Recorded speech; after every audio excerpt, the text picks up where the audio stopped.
ইজ্জত নষ্ট করবেন, সম্মান নষ্ট করবেন, অপমান করবেন, এটাকে আল্লাহ তাআলা হারাম করেছেন। আল্লাহ তাআলা আমাদের সবাইকে অন্য মুসলমানদের ব্যাপারে এরকম দায়িত্বশীল ভূমিকা রাখার তৌফিক দান করুন, বলুন আমিন। ভাইরা আমার, সূরা হুজুরাতের 4 নম্বর আয়াতের শিক্ষাকে ধারণ করে আমরা কারোর প্রতি ব্যঙ্গাত্মক আচরণ করব না। অনেক মুসলমান আছেন অন্য মুসলমানদের নাম ধরে ধরে বিদ্রুপ ব্যঙ্গ করেন, নাম বিকৃত করেন। অনেক সময় আমরা রসিকতা করেও আমাদের অনেকের নাম বিকৃত করি। আল্লাহ সুবহানাহু ওয়া তাআলা এটাকে হারাম করেছেন। এমনকি নবী সাল্লাল্লাহু আলাইহি ওয়াসাল্লাম বলেছেন, লা তাকুল লিকাসিরিন ইয়া কাসিরু, কোন খাটো বা বেটে মানুষকে হে বেটে, হে খাটো এরকম বলে দেখো না। নবী সাল্লাল্লাহু আলাইহি ওয়াসাল্লাম বলেছেন, এভাবে ডাকলে তিনি অপমানিত হন। আল্লাহ তাকে এভাবে সৃষ্টি করেছেন। আমরা অনেক সময় দেখা যায় একে অন্যকে খোঁচা মারতে গিয়ে তার গায়ের রং কালো হলে, তিনি দেখতে আকারে ছোট হলে তাকে আমরা ব্যঙ্গ করি, বিদ্রুপ করি, তাকে আমরা তাচ্ছিল্য করি, তাকে আমরা অপমান করি, তাকে আমরা অপদস্থ করি।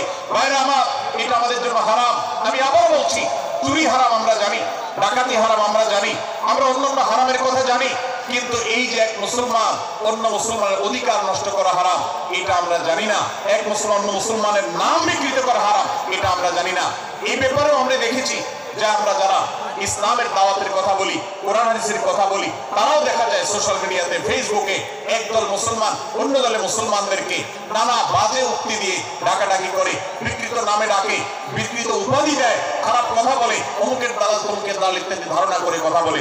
এই কাজগুলো হারাম, এগুলো আমরা কখনো করবো না। 5 নম্বর যে শিক্ষা আছে সূরা হুজুরাতে, সেটা হলো 12 নম্বর আয়াতে আল্লাহ রাব্বুল আলামিন এখানে কুধারণা করাকে হারাম করেছেন। মন্দ ধারণা করতে আল্লাহ তাআলা নিষেধ করেছেন এবং